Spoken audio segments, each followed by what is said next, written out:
ఇప్పుడు మీరే అంటున్నారు అప్పుడు చంద్రబాబు నాయుడు గారు ఏం చెప్పలేదని. ఆయన వ్యాఖ్యలు కూడా అప్పుడు చూసుకున్నప్పుడు డిస్కషన్‌లో గూడా ఏది ఎఫ్ఐఆర్ రిపోర్ట్ ఏది? నా పేరేది? అసలు కేస్ ఏంటని ఆయన అడగడం జరిగింది గదా! మరప్పుడు దానికి గూడా సమాధానాలు లేవు కదా!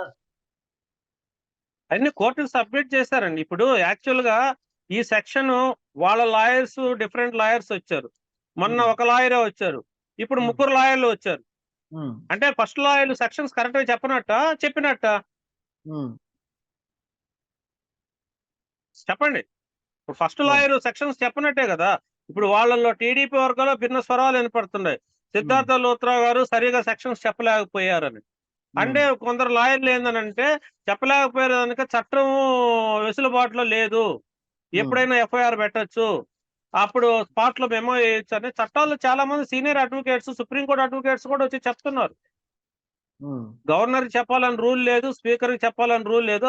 ఆర్థిక నేరం చేసినప్పుడు ప్రజలకు సంబంధించింది ఏం తప్పు చేసినా గూడా వాళ్ళ దగ్గర సెక్షన్స్ వేరని చాలా మంది సీనియర్స్ ఇప్పుడు కూడా 17 చెప్తున్నారు. ఇప్పుడు 17 మీరు పెట్టింది గూడా 17 అంటే అదే కదా! ఇప్పుడు సెక్షన్‌కి సంబంధించి మీరు చెప్పాలి గదా! గవర్నర్‌కి గాని, దాని ప్రకారం గూడా గవర్నర్‌కి ఇన్ఫార్మ్ చేయాల్సిన అవసరం ఉందనే గదా! అర్థం చెప్తున్నాను.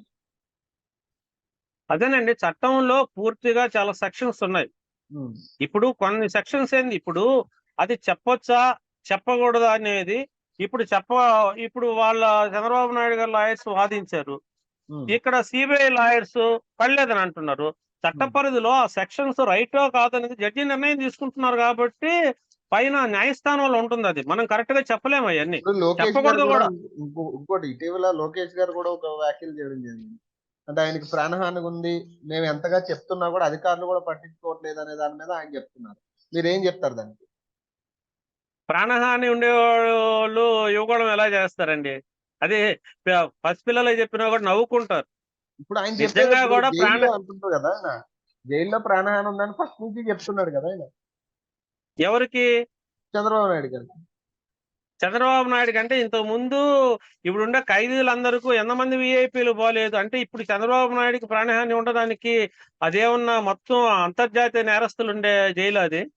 మరి ఇప్పుడేమన్నా ఉన్నారా అంతర్జాతీయ నేరస్తులు? ఇప్పుడు నేరస్తులు లేరా అక్కడ? ఇప్పుడు చంద్రబాబు నాయుడు గారి హయాంలో శిక్ష పడ్డ నేరస్తులు లేరా?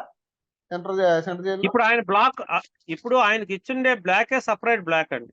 హ్మ్. ఆయన బ్లాకే సెపరేట్. అసలెక్కడ గూడా ఏ కార్నర్ గాదు. ఎవరు గూడా టచ్ చేయడానికి లేదు ఆ బ్లాక్‌ని. హ్మ్. ఫెల్స్ ఫుల్ సెక్యూరిటీ జోన్‌లో ఉన్నాడాయన. హ్మ్. ఇది కేవలం ఏందంటే మెడికల్ దానో ఏదో ఒకటి ప్రజల్ని ఈరోజు మీరు ఒక పవన్ గారు మీరు చూడండి. ఎఫ్ఎంలో గూడా ఈళ్ళు చివరికి దాన్ని అడ్వర్టైజ్ చేసుకుంటున్నారు. ఎఫ్ఎంలో గూడా. హ్మ్. అంటే న్యాయ వ్యవస్థని ఎలా దిగజారుస్తున్నారో చూడండి. హ్మ్.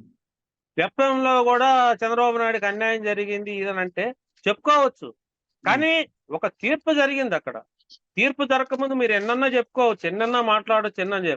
ఒక తీర్పు జనపడు తీర్పును గౌరవించట్లేదు ఈరోజు టీడీపీ వర్గాలు. ఎమ్మెల్యేలు గాని, ఎంపీలు గాని, రాజ్యసభ సభ్యులు ఎవరు గూడా తీర్పును గౌరవించల. ఈరోజు ఈళ్ళు మాట్లాడే వాటిని న్యాయమూర్తిని బెదిరిస్తున్నారా అనేది గూడా చర్చల్లో ఇప్పుడు ప్రజల్లో కొనసాగుతుంది. హ్మ్. అంటే ఇయన్నీ ఉద్యమాలన్నీ చేస్తే తీర్పు చెప్పేవాళ్ళు భయపడాలా? హ్మ్. అరెస్ట్ చేసే పోలీసులు భయపడాలా? హ్మ్. సీబీఐ న్యాయమూర్తులు భయపడాలా? ఈ వ్యవస్థనంతా దేనికి తయారు చేస్తున్నారీళ్ళు? నిజంగా కూడా చట్టం మీద గౌరవం ఉండి, ఆయన 14 సంవత్సరాలు ముఖ్యమంత్రిగా చేసిన వ్యక్తిని, చట్టాన్ని గౌరవించి అప్పీలుకి పో నిజాయితీగా. హ్మ్. ఈరోజు జైల్లో అతనికి పూర్తి భద్రత ఉందండి. ఈరోజు రాజమండ్రికి గాని మీరొస్తే నిజంగా గూడా ఆయన భద్రత గురించి ప్రజలు ఇబ్బంది పడుతున్నారు. ఒక రకంగా చెప్పాలంటే. ఆయన భద్రత అంత సేఫ్ సైడ్‌గా చూస్తున్నారు.